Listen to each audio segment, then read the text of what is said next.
Big Nate Lives It Up by Lincoln Pierce.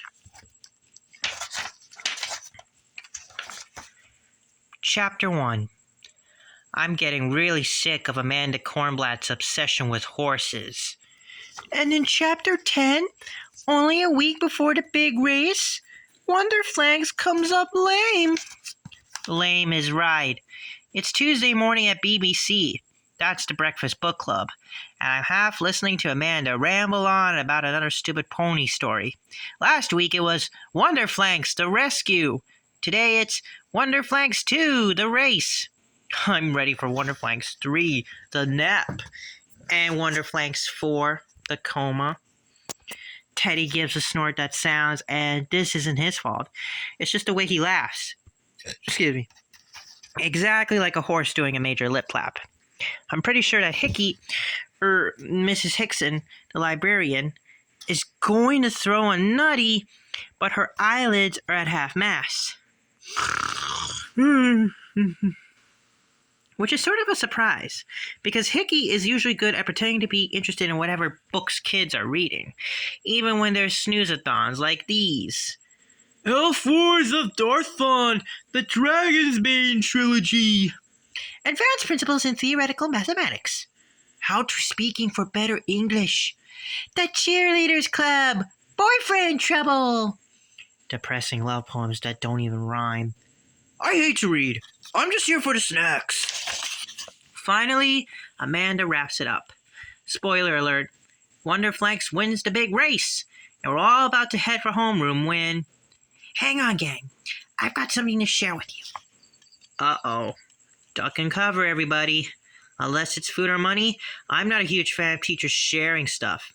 Remember the time Coach John showed us his kidney stone collection? And this one almost killed me. Hickey pulls a small, battered-looking book from her desk drawer. It's about the size of a stack of detention slips. Not that I ever seen a detention slip. I discovered this the other day in the school archives, she tells us. It was written by a student right here at PS38. Okay, not exactly a move-the-needle movement on a thrill meter. So some kid wrote a book. Ask me if I care. Her name was Edna Birkdale, Hickey says, and then she just stands there smiling in that annoying, I'm waiting for a reaction way that teachers have. Huh? Wait, who? Edna? There's no Edna in school. Never heard of her.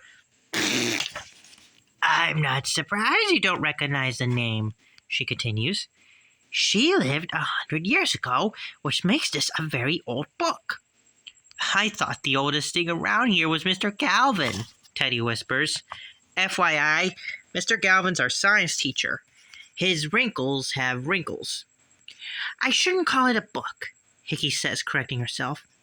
It's actually a series of journal entries about what PS38 was like when it first opened. It had no library, no lunchroom. No library? No lunchroom? Easy, Chad. And no parking lot, of course, she continues. There weren't any school buses in those days, and cars had barely been invented yet. Some people rode horses to school. Squeal! Heads up, Amanda nearly knocks me into next week with a flying elbow. Coming soon, Wonderflanks 5, the skull fracture. I wish I lived back then, Amanda gushes. That makes 2 of us, I grumble. Hickey glances at the clock. Oops, we're out of time. Save those questions for our next meeting and perhaps Edna's journal will have the answers. Francis is beaming as we file out of the library. That journal sounds fascinating. To you, maybe. Yeah, Francis, you think celery's fascinating. For your information, celery happens to be one of nature's most versatile vegetables, he sniffs defensively. Besides, what's wrong with wanting to learn about somebody from the past? That's what you did. Me? When? Hello? You did a whole project about Ben Franklin. That was different, I say. Ben Franklin was an inventor, a writer, a cartoonist. He was cool. Well, maybe Edna Burkdale will be cool too. Right, because nothing says cool like the name Edna. I had a great aunt named Edna, Chad pipes in. She had one tooth and smelled like mothballs. Thank you for proving my point, Chad, Teddy chuckles. Well, I think it'll be fun reading about PS-38 in the good old days. It's historical. That's Francis for you. He really is interested in history. And celery. And just about everything else. Francis Fact. He can recite the names of all the U.S. presidents in 20 seconds. Backwards. Hayes, Grant, Johnson, Lincoln, Buchanan, Pierre, Floomer, Taylor, Polk, Tyler, Harrison, Van Buch. Tick, tick, tick, tick, tick. We all know he's one of the smartest kids in school, but he doesn't walk around advertising it like some people I know. Excuse me. And Mrs. Godfrey said my essay was the best she's ever read. See what I mean? Introducing the amazing Gina and her expanding ego. We get the point, Gina. You've got a big brain and a mouth to match. She spots me and struts over. Nice job at BBC, doofus, she smirks. Duh! Hey everybody, look what I'm reading, another stupid comic book! I feel my ears start to burn. If you are half as smart as you say you are, Gina, you know the difference between a comic book and a graphic novel. But you're not, and you don't, so zip it. Nate, a word with you, please. I spin around, and suddenly I'm looking directly at a stomach the size of a large minivan. It's Principal Nichols. The question is, which Principal Nichols? Tender. Being a middle school principal is the greatest job in the world. Zesty. These kids drive me crazy sometimes, but it's a good crazy. Extra crispy. Hey, I told you no running in a hallway! Well, he doesn't look like he's ready to kill me. That's a nice change of pace. Nate, we have a new student. Will you show him around the school, help him make friends, basically be his buddy for the next few days? Why, sure I will. Wonderful. Come to my office after homeroom. Now it's my turn to smirk. How about that, Gina? He could have asked you to show the new kid around, but he asked me. Congratulations, she sneers. He gave you a job that a trained monkey could do. Unfortunately, I'm fresh out of snappy monkey-related comebacks, so all I can do is stand there like an idiot while Gina slitters off.